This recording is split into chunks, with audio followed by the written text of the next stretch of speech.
Walang patid ang iyak at nagwawala ang 2 taong gulang na si Miracle Macavinta habang pinapaliguan ng kanyang lola Eber.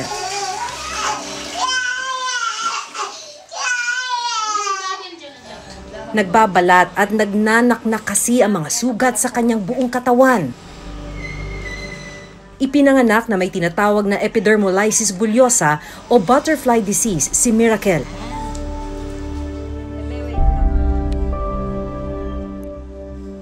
Isa itong uri ng rare blistering disease kung saan kaunting kamot o galaw lang sa balat, nagkakaroon ng blister o mga paltos na nagiging sugat kapag pumutok. Ganito rin ang kondisyon ng 11 taong gulang na si Ashley Bantugan. Kaya lagi akong umiiyak dahil po laging sumasakit din po yung mga sugat ko. Minsan po mahapdi. Wala po kami pagpagamot.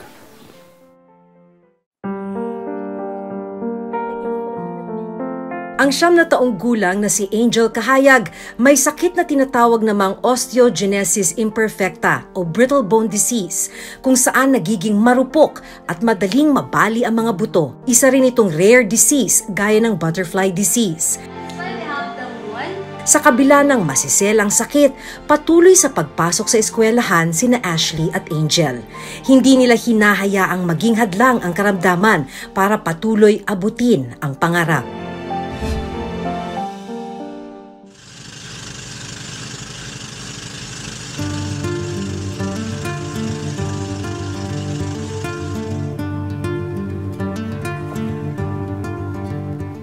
Ito na yung barangay Kinawan. Kinailangan nating magbangka dahil daw sobrang pangit nung kalsada. So ito yung pinaka mabilis na paraan para marating tong barangay.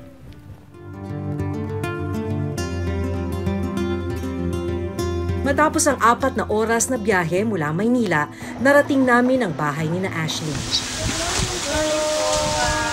Ito yung mother. Ay, si Ashley, Miss Mado. Si Jenny. Si Ashley po yun. Hi, Ashley. Si Ashley ang panganay. Okay lang po ba pumasok? Tadtad ng sugat ang buong katawan ni Ashley dahil sa kanyang kondisyon. Kapansin-pansing natanggal na ang mga kuko sa kanyang kamay at paa. Simula po nagkasugat ako, nagkatanggal po yung kuko sa paa, sa tali, sa kamay. Tumikit po, simula nung po nagkasugat po. Ito na lang po yung natira kong kuko. Dahil sa mga sugat ni Ashley, walang araw na hindi raw siya nakakaramdam ng sakit. Naiiyak po ako. Ayoko na magkasugat ng madami kasi sobrang sakit.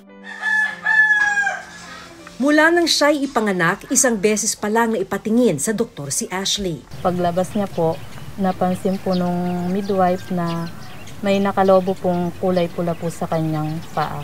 Mula po tuhod hanggang kalahati po ng kanyang talampakan. Bago po, inakala po ng midwife, balat lang po. Bago po bandang alas 4 po ng madaling araw, yun po, iyak na po ng iyak po yung anak ko po. Pumutok na po pala yung pinakalobo niya po. Yun po, ang laman po pala ng lobo po na yun, dugo po. Hindi rin po siya na newborn.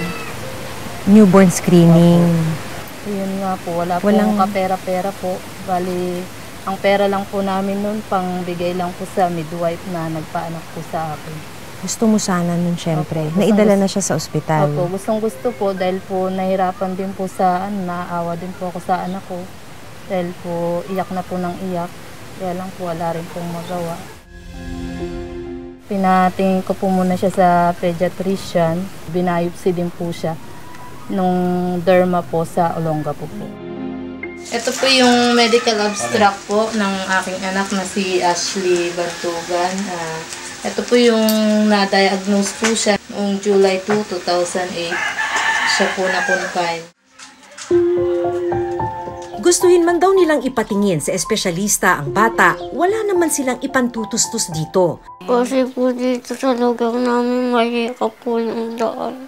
Kaya hindi po napapagamot kaagad.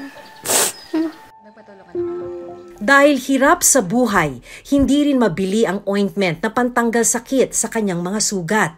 800 po ang halaga po ng gamot ko. Tapos po, minsan wala pa pong trabaho si Papa. Kapag hindi makabilis, anong nangyayari? Sumasakit po. Kapag nagnanana po, nagdalagnat po ako. Ano na lang gagawin kasi walang gamot?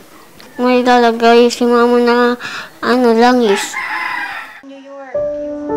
Naghahanda na siya sa pagpasok sa eskwela. Minsan po, pinupunasan po namin siya ng basang towel para po makaginhawa po yung kanyang katawan. Bago po yung mga sugat niya po, ayaw niya pong maligo kasi po nahapdian po siya. Kaya punas-punas lang po.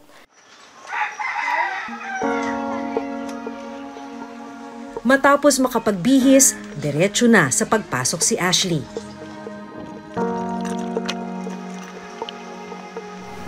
May mga kaklase ka ba doon na niloloko ka? Minsan po. Ano sinasabi nila? Mga sugat po. Maraming sugat? Ano sinasabi mo? Pero nang nararamdaman mo pagka tinutukso ka ng gano'n? Masakit. Ano sana yung gusto mong sabihin sa kanila? Nalulungkot ka? Dahil? Tinutukso nila ako. Diba, nabanggit ko sa inyo na ibang mga planets ay ipinapangalan doon sa ating Greek? Kahit po ganito ako, dahil gusto ko po rin pong mag-aral dahil po gusto ko pong matupad ang pangarap ko. So, napakainit ni Mercury. Ang pangarap ko po maging isang teacher. Kasi po para po maturuan ko ang mga ibang bata na hindi marunong magbasa. Hanggang sa ngayon, walang lunas ang ganitong uri ng sakit. Ang epidermolysis bullosa ay isang rare, genetically induced disease. No? Wala talagang permanent na lunas. Makokontrol mo siya by taking good care of the skin, pero every now and then, bumabalik siya. Ano bang gusto mong mangyari sa sakit mo? Mawala po. Para po kagaya na po ako ng ibang bata.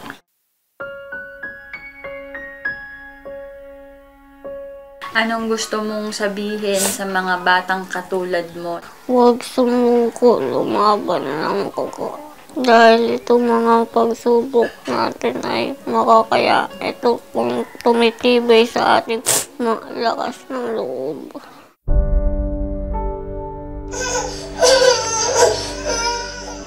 Dahil sa parehong sakit na butterfly disease, hindi rin mapakali ang 2 taong gulang na si Miracle.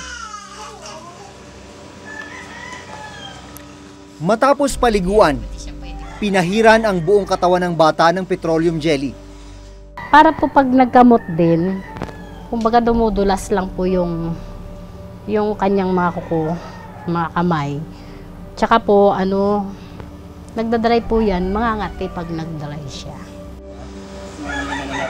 Binalutan din ng bandage at gasa ang mga sugat sa kanyang katawan.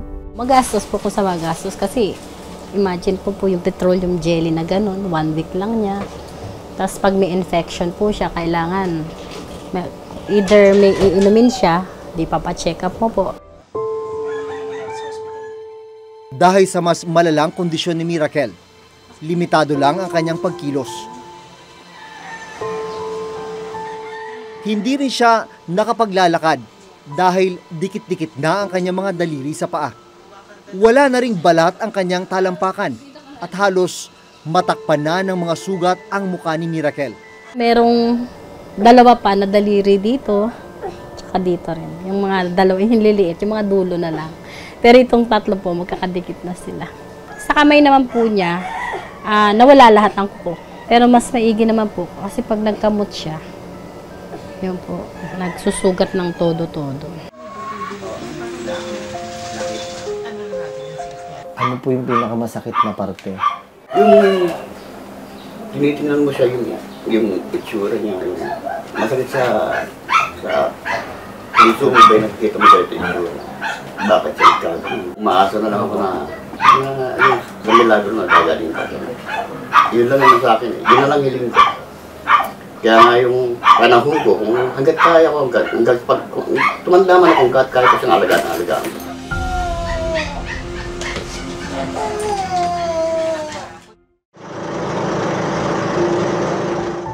Sa hiling na rin ng pamilya ni Ashley, sasamahan namin siyang magpatingin sa isang espesyalista dito sa Maynila. Matapos ang halos 10 taon, muli siyang masusuri ng doktor.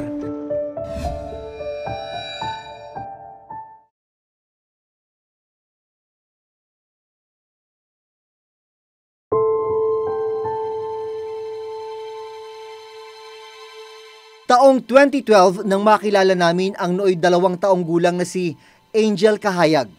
Taglay niya ang sakit na osteogenesis imperfecta o brittle bone disease. Isa rin itong uri ng rare disease kung saan nagiging marupok at madaling mabali at mabasag ang mga buto. Hindi na siya makatayo noon. Matapos ang halos 7 taon, muli naming binisita si Angel. Naabutan namin siyang papasok sa eskwelahan. Grade 2 na ngayon si Angel. 2 beses na inoperahan si Angel para malagyan ng bakal sa paa. At para hindi na muling mabalian, binabalutan ng benda ang kanyang mga binti at paa. Yung kabilang legs niya, medyo naano na naman yung medyo bumaliko na naman, kaya kailangan na naman siyang operahin. Pangatlo na siyang operasyon kung matutuloy neto. Kaya inahantay lang namin yung tawag ng doktor namin. Araw-araw, tinutulak ni Aling Carmen ang wheelchair ng anak. Active naman siya sa school, madalas siya pumasok. Ayaw niya pa, di ba yung ibang bata? Siya ayaw niya nagpapabantay. Iwan ko lang siya sa school, sunduin ko lang siya pagka uuwi. Ganun, hatid sundo lang siya. Makulit. Gaya ni Ashley, desididong makatapos ng pag-aaral si Angel. Gusto niya magpulis. Sabi ko, bawal anak, hindi ka makakatakbo. Kasi ang pulis, nanghabol ng mga, di ba? Sabi, may pulis naman sa opisina lang, ma. Sa office lang, sabi niya. Pwede ako magpulis sa office lang ako, sabi niya. Lalagyan ko ulit ng benda yung paa niya. Babalik ko yung kasi. Importante na dapat may benda siya lagi. Para hindi yung legs niya. Kasi diba, delikadong yung bakal niya. Baka pumitik. Pagka-uwi sa bahay, agad na pinalitan ni Aling Carmen ang mga benda sa mga binti at paa ni Angel. Alam mo yung may mga salita siya na huwag ka susuko. Yung mga ganon, yung papalakasin niya yung loob niya. Hindi naman habang buhay ganito tayo. Mga ganon, may ganon siya. Isang alkansya ang ipinakita sa amin ni Angel. Gusto raw kasi niyang makaipon ng pera para makapamasyal at makapunta sa Antique kung saan nagmula ang kanyang ina. Punta ako sa Antique. Ano gagawin mo sa Antique? Magbakasyon daw siya. Ano? Magbabakasyon. Babakasyon ka. Kaya ka nag-iipon. Sa ngayon, nasa 560 lang ang naitalang pasyenteng may rare disease sa buong bansa. Ang rare disease, ito'y set ng mga kondisyon kung saan hindi siya pangkaraniwang nakikita. Hindi siya kamukha ng pagtatae, ubo. Ito ay mga sakit na kadalasan ay nandyan na pagkapanganak pa lang ng bata. Marami talagang mga pasyente na walang diagnosis pa. Minsan, ang problema, wala pang diagnostic test. Minsan naman, meron ng, alam mo na kung anong problema ng bata pero walang gamot. Kaya kailangan patuloy talagang pananaliksik para malaman natin kung paano natin kaagam pwedeng malaman ng sakit at anong gamot ang pwedeng ibigay. Marami pa talagang dapat pag-aralan. Isang batas ang naglalayong makatulong sa mga may rare diseases. Ang Republic Act 10747 o ang Rare Diseases Act of the Philippines na naisabatas noong taong 2016. Nakasaad dito na dapat bigyan ng mas madaling access sa mga kailangan nilang medical treatment ang mga pasyenteng may rare disease sa mga itatalagang ospital. Makakakuha rin sila ng mas murang orphan drugs o mga gamot na akma sa kanilang mga di pangkaraniwang sakit. komprehensibo siya. Ito ay integrative and layunin nitong maging sustainable ang pag-access ng mga pasyente na may rare disease sa kaukulang tulong na kailangan nila, katulad ng yung further treatment. Hindi lamang yung access to medical treatment ang nakapaloob dito, kundi yung sistema ng timely diagnosis or early diagnosis. Layunin din ng batas na magkaroon ng isang national registry at mga pag-aaral na dito sa ating bansa, research and development ng mga medical treatment para hindi na tayo kailangang pumunta sa ibang bansa para kumuha nung mga gamot na kailangan natin para sa ating mga pasyente na may rare diseases. Bagamat 2016 pa naisabatas ang Rare Diseases Act of the Philippines, 2018 lang naaprubahan ang Implementing Rules and Regulations o IRR ng batas. Pero ayon sa Department of Health o DOH, hindi magiging madali ang pagpapatupad nito. Ang kahilingan din po namin ay patience or pasensya po sa ating mga mamamayan, no? Dahil ang rare disease po na sistema ay hindi po ito pangkaraniwang matatagpuan sa ating pong mga karatig bansa, no? Amin lang pong hinihiling ang inyong matyagang paghihintay at sinisigurado po ng DOH na hindi po pababayaan ang ating pong mga kabataan at mamamayan po na mayroong mga rare disease. So yung batas na ito, may well-intentioned siya na matutukan naman po silang mga ganito. Pero alam naman natin na maraming pagkukulang sa health system natin na hindi naman magagawa ng isang batas lamang. Yung sa batas kasi na ito, meron tayong mga provision, no, para sa mga areas. No? Ang mahirap lang po kasi talaga, paano po ba napapatupad yung mga ito? No, so meron silang mga provision na dapat magkaroon ng mga genetic counselor sa bawat regional hospitals, no, para makapagbigay ng impormasyon at parang guidance dun sa mga magulang ng mga bata para mabigyan sila ng tamang treatment at yung agapang mga gamot. No? Pero may kita naman natin malaki kasi yung pagkukulang ng Pilipinas sa mga health workers niya. Kung ang tulong o ang suporta ay may bibigay kaagad, they can be productive as well, just like any other person.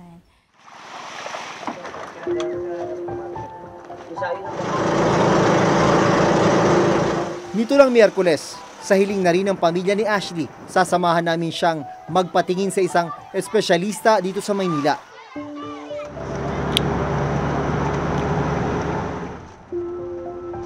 Matapos ang halos 10 taon, muli siyang masusuri ng doktor. Anong pangalan niya? Ashley Bantugan po. Ashley. Okay. Ilan taon na si Ashley? Buti nga nakadiretso pa yung ano niya, no? Yun, very good, nakadiretso pa. Pero nagkakaroon din siya sa elbow.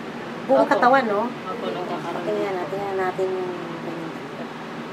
Ito kung maganda talaga to kasi wala pa siya mga contraction, nakabaloktot. Wala pa yung mga nakaganyan, kaya maganda naman yung pag-aalaga ni Mami, no? Well, I would recommend antibiotic ointments dun sa mga may sugat. Tapos may mga moisturizing lotion na magaganda na hypoallergenic na kailangang ipahid nila dun sa mga dried areas na. Tapos kapag tinatanggal, kasi kumisa tinatanggal mo yung mga langib, ingat na ingat ka. Kumisan yung mga damit dumidikit dun sa mga blister, kaya kailangan nilalagyan mo ng barrier between the skin and the clothing para pagtanggal ng cloth, hindi sumasama yung skin. Masaya po ako dahil po ngayon ko lang din po nalaman na layer din po pala yung sakit ng anak ko by ano rin po.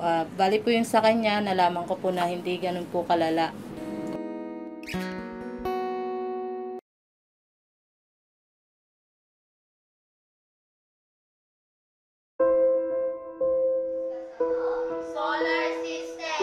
Para sa mga tulad ni na Ashley, Miracle at Angel, oras ang kalaban sa kanilang mga sakit.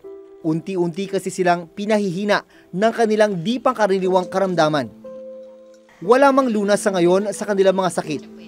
Hiling nila, tulungan silang madugtungan ang kanilang mga buhay. Baka po gumaling po ako. Kaya ko na po gawin yung mga ginagawa ng normal na bata. Hindi na po pala absent. Hanggang sa susunod na Webes, ako si Jun Veneracion.